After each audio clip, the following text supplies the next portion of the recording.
October 24th, 1942. Deep in the pitch-black, rain-drenched jungles of Guadalcanal, a solitary American outpost on a mud-soaked ridge stands between the Allied air base at Henderson Field and complete annihilation.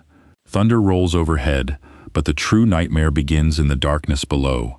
Thousands of Imperial Japanese soldiers of the elite Sendai Division surge out of the jungle, fixed bayonets gleaming in the flashes of lightning, screaming a war cry that echoes across the island. Over 3,000 enemy troops are charging a thin American perimeter held by a handful of exhausted Marines. Within minutes, artillery shells tear through the muddy trenches, mortar rounds obliterate defensive emplacements, and one of the primary heavy machine gun sections is completely wiped out, leaving a wide, undefended gap in the line. Out of the mud steps a 25-year-old gunnery sergeant named John Basilone. Without waiting for orders, Basilone races into the killing zone under heavy mortar and small arms fire. He repairs a damaged heavy machine gun with his bare hands, brings it back online, and begins hammering away at the advancing enemy. Over the next 72 continuous hours, without sleep, water, or relief, this single Marine will hold off an entire enemy regiment, burning his hands down to the bone on scorching rifle barrels, sprinting through enemy lines to carry 100-pound ammunition crates on his back, and fighting off enemy combatants with a sidearm when they crash through his bunker. By the time the sun rises over the jungle floor, over 300 enemy soldiers lie dead in front of his position alone. The perimeter remains unbroken, and Henderson Field is saved. This is the incredible true story of Gunnery Sergeant John Basilone, Manila John, the only enlisted Marine in World War II to receive both the Medal of Honor and the Navy Cross, a man who refused a safe life back home to walk right back into the fires of war alongside his brothers. John Basilone was born on November 4, 1916 in Buffalo, New York, the sixth of 10 children raised in a tight-knit Italian-American family in Raritan, New Jersey. Growing up in a working-class town, Basilone was known for his incredible physical strength, fiercely loyal nature, and restless drive for adventure. At the age of 18, seeking to see the world beyond New Jersey, he enlisted in the United States Army and was stationed in the Philippines. It was during his time in Manila that he earned the nickname that would follow him for the rest of his life, Manila John. He became a champion boxer, learned to handle heavy weaponry with exceptional skill, and developed a deep, instinctive understanding of military tactics. After completing his army service, Basilone returned home to work as a truck driver, but as war flared across Europe and Asia, he knew where he belonged. In July 1940, sensing that his country would soon be drawn into the conflict, he enlisted in the United States Marine Corps. When the Japanese attacked Pearl Harbor in December 1941, Basilone was assigned to Company D, 1st Battalion, 7th Marines, 1st Marine Division. By August 1942, his unit was deployed to the Solomon Islands for the bloody Guadalcanal campaign, the first major Allied land offensive against the Empire of Japan. The fighting on Guadalcanal was unlike anything American troops had ever experienced. The island was a hellscape of tropical disease, endless rain, mud, and dense jungle, cut off from immediate naval support. The focal point of the entire campaign was Henderson Field, an unfinished airstrip that gave whoever controlled it absolute command of the skies over the South Pacific. The Japanese military knew this, and on the night of October 24, 1942, they launched a massive, all-out assault to retake the airfield at any cost. Basilone was in command of 2 heavy machine gun sections guarding a narrow trail leading to the airfield. When the Japanese charge hit their position, the sheer force of the assault was overwhelming.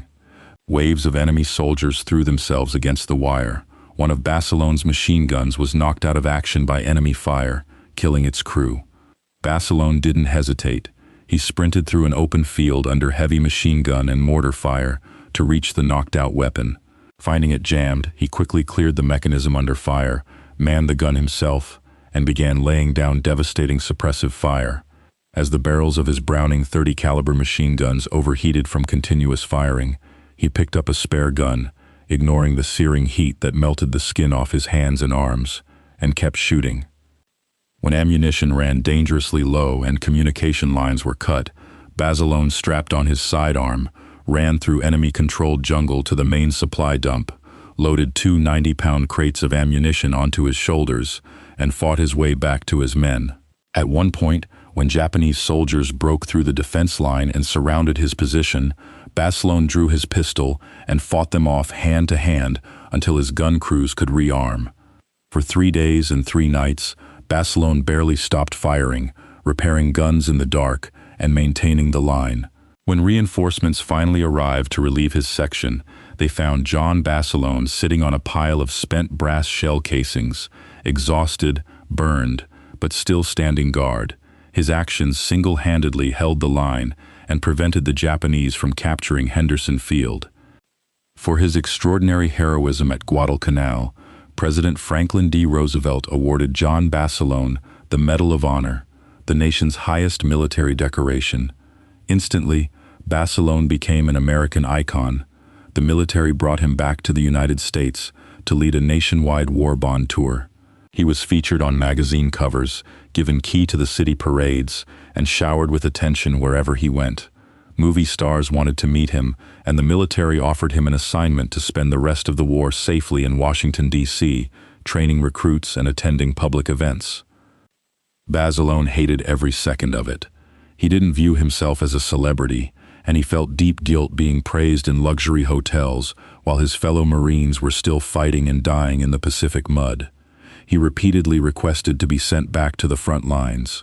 When commanders refused, telling him he was more valuable to the country selling war bonds, Basilone famously replied, "I'm a plain soldier, and I want to stay one.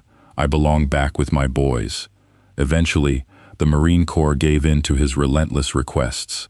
In late 1944, Basilone was assigned to the 5th Marine Division as a gunnery sergeant, preparing for the upcoming invasion of a small, volcanic island that would prove to be one of the bloodiest battlegrounds in human history, Iwo Jima. Before shipping out, Basilone met and married Lena Mae Riggy, a fellow Marine sergeant stationed at Camp Pendleton. Their time together was short. Just a few weeks after their wedding, Basilone boarded a transport ship bound for the Pacific once again. On February 19, 1945, D-Day at Iwo Jima, Gunnery Sergeant John Basilone landed with the first wave of Marines on Red Beach 2. The black volcanic sand of the beach was a killing field. Japanese forces, fortified inside heavy concrete blockhouses, pillboxes, and subterranean tunnels cut into Mount Suribachi, rained heavy artillery and machine gun fire down on the landing troops. Entire platoons were pinned down on the beach, unable to move forward without being cut to pieces. Seeing his men trapped in the open sand, Basilone did what he had always done. He led from the front. He single-handedly attacked a fortified Japanese blockhouse, crawling close enough under heavy fire to toss grenades inside and clear out the enemy gunners. Minutes later, seeing an American Sherman tank trapped in an active minefield, Basilone ran back into the open under direct enemy fire and guided the heavy tank to safety, out of the minefield and up the beach. Moments after guiding the tank to safety, as he moved along the beach to rally his men toward their objective, an enemy mortar shell detonated directly beside him. Gunnery Sergeant John Basilone was killed instantly at the age of 28. For his actions on Iwo Jima, John Basilone was posthumously awarded the Navy Cross, making him the only enlisted Marine in World War II to receive the Medal of Honor, the Navy Cross, and a Purple Heart. He was buried with full military honors at Arlington National Cemetery, and his hometown of Raritan, New Jersey, erected a bronze statue in his memory that stands to this day. What makes John Basilone's story so enduring isn't just the sheer body count or the medals pinned to his chest. It's the fact that when he was offered ultimate fame, safety, and comfort far away from the front lines, he walked away from all of it to stand shoulder to shoulder with the men who depended on him. Courage for Manila John wasn't a single burst of bravery on a distant ridge. It was a lifelong commitment to duty, sacrifice, and the belief that a true leader never leaves his brothers behind.